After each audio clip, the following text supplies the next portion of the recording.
Welcome back, everyone.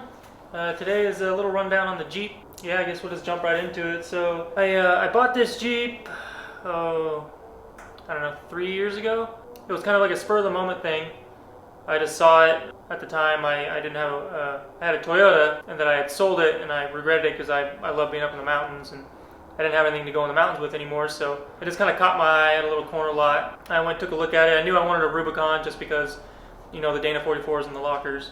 It was pretty much stock. It had very small lifts and 35s, and that was really all that was on it. Over the next 3 months or so, I did a bunch of work to it. You know, everything: the bumpers, sliders, wheels, tires, winch, lights. I changed up the suspension at the time. You know, like multi-light controllers. That was really it. I just kind of did a few things to it, put the fenders on it. Yeah, and then I drove it around.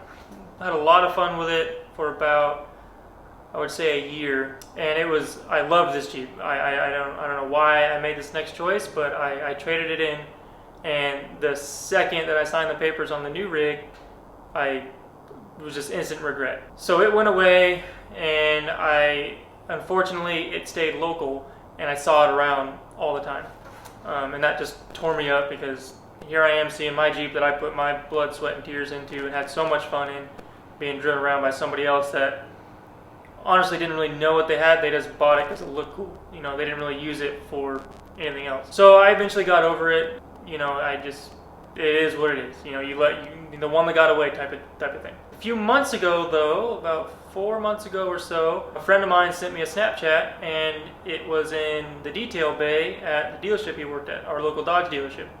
You know, I asked him, was it there just to be detailed, or did it get traded in? And he's like, it got traded in. And I'm like, I'm on my way. I drive down there and I take a look at it, and it had nothing about the Jeep was different. The only thing about it that was different was it had some Carhartt seat covers on it, and they had a little like bubble type wind deflector on the light bar, because the light bar did make noise when I had it, but I was able to get it to where I just put zip ties around the fins, and it stopped it from whistling for the most part, to where I didn't notice it. I have a new way now. I have this little lip underneath that silenced it right up. I don't hear the light bar whatsoever anymore. But other than those two things, the seat covers and the little light bar cover were the only things that were different on this Jeep. Other than that, it was totally the same as the last time I had saw it. You know, there's barely even any more miles on it. In the 2 years that the guy had it, he put maybe 2,000 miles on it. So the miles weren't, you know, any different either. So I jumped on it. That was when the Raptor went away. I actually traded in the Raptor to get this back. Yeah, so I was just thrilled to have it back, and I immediately started changing up things again. So since I had it back, I put the JCR full-length roof rack on it, put Rock Crawler 3.5-inch springs on it. Sorry, Rock Crawler 4.5-inch triple rate springs on it. Put a good set of Rough Country shocks, like their higher kind of set shocks on it. Put 538 gears in it, put the Prodigy turbo kit on it. I thought about doing a RIP supercharger. A lot of people around here have supercharged Jeeps. I have never seen a turbo Jeep in person, and I kind of like turbos. I mean, the S10, big turbo, the Raptor was, you know, turbo. The wife's car's got a little turbo. We started popping it up a little bit. So I've just always kind of been a turbo guy. So I pulled the trigger on the Prodigy turbo kit, and I am blown away with the amount of power that this turbo kit puts. It is bananas. Like, it was night and day. And I will admit it emits some pretty cool sounds. It was a little bit of a pain in the ass to put on, but it went together really good. I mean, the tolerances are just perfect. Everything fits perfect. Nothing rubs, nothing clanks, anything like that. Turbo kit came with all the best parts that you could get. Tile wastegate, tile blow-off valve, precision turbo, HP tuners, FIC 660 injectors. Like, it just came with all the best parts, and I couldn't be more happy with how the Jeep runs and how much power it has. When this 3.6 does eventually give up, which at some point I know it will, just the way I drive, this is more than likely going to get an LS with a Holley just like the S10. It won't get turbo or boost or anything like that. It'll just have an LS with a mild cam or something. So that is going to be in the future.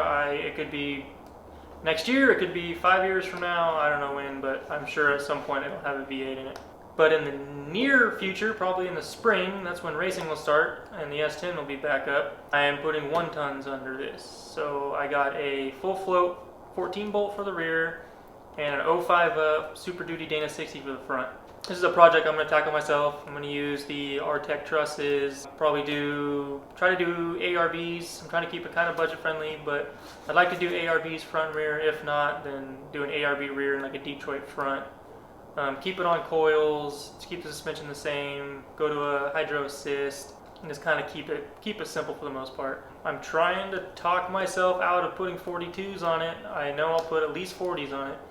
You know, the difference between a 42 and a 40 is is pretty noticeable. So I'm more than likely to do 40s just to keep it simple and still pretty good roadworthy. This is definitely going to be, you know, our adventure rig, what we take cross country, state, you know, different states to go camping and all that. Speaking of camping, I usually do have a rooftop tent on it, and it works really good. The first few times we took it out, it was always a learning curve. Like, oh, we need more of this, we need less this, we need more heat. It was always a learning curve, but we've got it pretty much dialed in now. The reason it's not on there now is I took it off so we can go get Christmas tree and throw all the Christmas trees on the roof. But I don't think that we're going to put that tent back on. I think we've been looking at iCamper tents. We just want a bigger hard shell style tent because we do sleep with the dogs up in the tent, and we just kind of want the hard shell just for the simplicity, throw it up and down. We went on a trip, it's on the channel, but we went on a trip to Nevada Black Rock Desert, and oh my god, trying to put the little cover back on the tent when your hands are frozen, it turned into like a rock. Like, it was just hard. It wasn't really pliable. It was just a pain in the ass.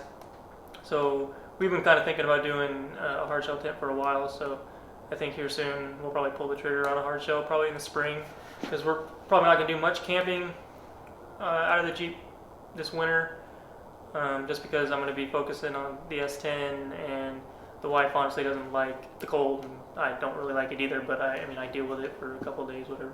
So yeah, that's kind of, you know, a quick little rundown on the Jeep. This is going to be on the channel just as much as the S10. It's a blast. It's just as much fun as the S10 to me, and this thing for me, has been an absolute tank. It has gone everywhere I've ever wanted it to go. It's gone places my built Toyotas I haven't been able to go. It's just an all-around amazing machine, and I'm in love with this Jeep. I'm glad that I was able to get it back. I don't think that I will ever part with it again, just because I went through that regret, and there's really no point to get rid of it. You know, it's nice having just something that I do care about, I don't want to break, but also to where it's not so expensive to where that if I do lean it up against a tree or stuff breaks, that I'm not worried about it. It can sit, whatever, while it gets fixed. Yeah, it's just all around fun. So appreciate you guys checking in. I appreciate you guys watching the videos. I know that these videos to come are going to be a lot better than what they were before. So I'm looking forward to making them. I'm looking forward to sharing them with you, and I hope that you guys, you know, take the time to check them out. So again, thank you guys, and we'll see you on the next one.